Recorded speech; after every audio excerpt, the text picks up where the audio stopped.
41A का notice आने के बाद में कई बार ऐसा देखा गया है कि मामला होता कुछ नहीं, बट मामले को आप इतना बड़ा बना लेते हो कि सुप्रीम कोर्ट तक जाते हो, बेल डिसमिस होती है, बाद में सरेंडर करते हो, जेल जाते हो, जेल काट के आते हो, और जबकि मामला इतना बड़ा था नहीं, आप फुंसी का नासूर बना लेते हो। बट अगर आपने एंटीसिपेटरी बेल लगा दी और गलती से अगर बेल डिसमिस हो गई तो आपको सुप्रीम कोर्ट तक का सफर तय करना पड़ सकता है। दोस्तों, जब भी किसी घर पे अगर 41A का नोटिस आता है, जरूरी नहीं कि नोटिस आपके घर बाय पोस्ट ही आएगा। आपको व्हाट्सएप आ सकता है, आपको मेल आ सकता है, और हो सकता है कॉल भी आपको आए, फिर भी आपके पास व्हाट्सएप भेज दिया जाए। इन सभी मायनों में 41A का जो नोटिस होता है उसके कंप्लायंस मान लिए जाते हैं, मतलब कि आपको 41A का नोटिस मिल चुका है। 41A का नोटिस आने के बाद में कई बार ऐसा देखा गया है कि मामला होता कुछ नहीं, बट मामले को आप इतना बड़ा बना लेते हो कि सुप्रीम कोर्ट तक जाते हो, बेल डिसमिस होती है, बाद में सरेंडर करते हो, जेल जाते हो, जेल काट के आते हो, और जबकि मामला इतना बड़ा था नहीं, आप फुंसी का नासूर बना लेते हो। तो क्या क्या सावधानियां आप बरतें? ऐसी कौन सी 5 बातें हैं, अगर आप उन बातों को फॉलो करेंगे तो आप अपने केस से निकल भी सकते हैं, केस को सॉर्ट आउट भी कर सकते हैं, और ये भी हो सकता है कि आपका मामला पूरी तरह से खत्म ही हो जाए। तो ज्यादा कुछ जानने के लिए कि 41A का नोटिस अगर आए आप उसे कैसे हैंडल करेंगे, दोस्तों बने रहिए हमारी इस वीडियो के साथ। नमस्कार दोस्तों, स्वागत करता हूं फिर एक बार आप सभी का अपने इस YouTube चैनल पर, जिसका नाम है फाइट फॉर ट्रू। मेरा नाम है वीरेंद्र वर्मा। जैसा आप सभी जानते हैं, हम इसी तरह की लीगल अवेयरनेस की वीडियोस आपके लेकर आते हैं और आपको बनाते हैं कानूनी जानकार। दोस्तों, आप कोई भी नए वकील साहब है, कोई भी लॉ स्टूडेंट है, या फिर अभी आपने अपनी वकालत शुरू की है, अभी आपने अपनी लॉ की प्रैक्टिस शुरू की है, तो ऐसे में आपके सामने भी एक चुनौती आती है जिसमें एंटीसिपेटरी बेल कराना होता है, या फिर 41A का नोटिस आपके क्लाइंट के पास आ जाता है। तो जो वीडियो है आज का, ये बहुत महत्वपूर्ण आपके लिए होने वाला है। वीडियो को पूरा देखें, अच्छा लगे तो शेयर करें और लाइक जरूर करें, और चैनल को सब्सक्राइब करना आप बिल्कुल ना भूलें। दोस्तों, 41A का नोटिस आता कब है, पहले आप ये समझिए। 41A का नोटिस आपका आएगा जब भी आप किसी भी मामले में आपका नाम आया है, आपकी इन्वॉल्वमेंट आई है।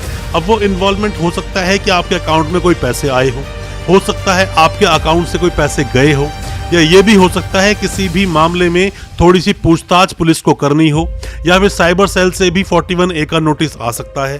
तो ऐसा कोई भी नोटिस कभी भी आपके पास अगर आता है तो आप इन स्टेप्स को फॉलो आप जरूर करें। सबसे पहली बात कि 41A का नोटिस आपको मिला तो आप घबराएं नहीं। बहुत ज्यादा आप घबरा जाते हैं, घबराने के बाद में बहुत सारे गलत स्टेप तक आप फॉलो कर लेते हैं। वो सब आपको करना नहीं है। नंबर बंद नहीं करना है, नंबर बंद के घर छोड़कर आप कहीं और चल देते हो, ये सब गलतियां आपको नहीं करनी है। घबराना नहीं है, घबराएंगे नहीं तो कोई ना कोई सॉल्यूशन जरूर निकल जाएगा, सॉल्यूशन भी निकलेगा और सब तरह से आप केस से बाहर निकल भी जाओगे। सबसे पहली बात, घबराना नहीं है। दूसरी बात, आप जब भी कभी 41A का नोटिस आपके घर पे आए तो आप या तो खुद पुलिस स्टेशन चले जाएं, आपको जरूरी नहीं कि पुलिस वाला अरेस्ट कर ही लेगा, या तो आप किसी भी जानकार सगे संबंधी को आप पुलिस स्टेशन भेजें। ये भी नहीं कर सकते किसी भी वकील साहब को आप पुलिस स्टेशन भेजें। सबसे पहले केस को समझने की कोशिश करें कि केस क्या है। जब तक केस नहीं पता होगा, जब तक आप कोई ना कोई गलत स्टेप आप लोगे, और उसी गलत स्टेप लेने की वजह से ही आपको जेल तक जाना पड़ सकता है। पहले केस को समझें, केस को जाने कि क्यों आपके पास 41A का नोटिस आया है, ताकि पूरी कहानी आपको पता हो क्यों आपके पास वो नोटिस सर्व किया गया। दोस्तों, तीसरी बात, अगर 41A का नोटिस आपके पास आए तो आप सीधा बेल ना लगाएं। अक्सर मैंने देखा है कि जैसे ही 41A का नोटिस आया, सीधा आप एंटीसिपेटरी बेल लगाने के लिए चल देते हैं। दोस्तों, एंटीसिपेटरी बेल लेना कोई इतना आसान नहीं है, इतना कोई खेल नहीं है एंटीसिपेटरी बेल लेना, क्योंकि अभी तो क्या है, सिर्फ आपके पास 41A का नोटिस आया है, पूछताछ आप करेंगे। हो सकता है पूछताछ में कोई चीज सामने ना आए और इजीली आप उस केस से बाहर निकल जाएं। बट अगर आपने एंटीसिपेटरी बेल लगा दी और गलती से अगर बेल डिसमिस हो गई तो आपको सुप्रीम कोर्ट तक का सफर तय करना पड़ सकता है। मतलब आप फिर जाओगे हाई कोर्ट, फिर आप जाओगे सुप्रीम कोर्ट, अगर हाई कोर्ट से बेल आपकी नहीं होती है। क्योंकि एंटीसिपेटरी बेल आप शुरू करते हैं सेशंस कोर्ट से, उसमें मजिस्ट्रेट साहब का जो कोर्ट होता है उससे कोई मतलब नहीं होता एंटीसिपेटरी बेल में। सेशन कोर्ट जाओगे, हाई कोर्ट जाओगे, सुप्रीम कोर्ट भी आपको जाना पड़ सकता है, और उसके बाद भी ऐसी कोई कंफर्मेशन नहीं, कोई गारंटी नहीं कि आपकी बेल हो ही जाएगी। तो पहले आप कोशिश करें, जो 2 बातें मैंने आपको बताई आप उन्हें फॉलो करें। अगर फिर भी नहीं बात बनती तो ही आप एंटीसिपेटरी बेल लगाएं, पर सीधा आप एंटीसिपेटरी बेल ना लगाएं।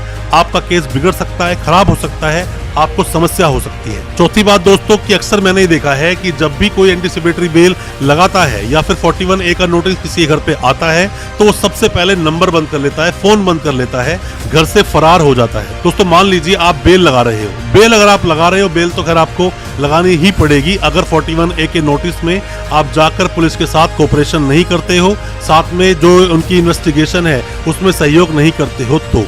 पर ऐसे में पुलिस आपके अगेंस्ट 82 की प्रोसीडिंग शुरू कर सकती है, जो एब्सकॉन्ड की प्रोसेस होता है, जो कि भगोड़े के लिए प्रोसेस चलाया जाता है 82, 83 का। उस पर डिटेल वीडियो मैंने बनाया है, उस वीडियो को आप देख लेना तो आप समझ जाओगे। हालांकि हमारे होम पेज पर ही वो वीडियो डला हुआ है। तो दोस्तों ये गलती बिल्कुल आप ना करें, फरार बिल्कुल ना हो, आप उस केस से भागे नहीं, केस का सॉल्यूशन निकालें, केस के देखें किस तरह सॉल्यूशन निकाला जा सकता है। आप अगर फरार हो जाएंगे तो केस आपका और ज्यादा बिगड़ जाएगा और लास्ट में आप जेल जाओगे। और फिर जब आपकी बेल लगाई जाएगी तो वहां पर पीपी साहब जो सरकारी वकील होते हैं वो यही बात बोलेंगे कि एब्सकॉन्ड थे, फरार थे, बड़ी मुश्किल से पकड़ा है, अगर बेल दे दी गई तो दोबारा से फरार हो सकता है। तो ऐसी गलती आप ना करें।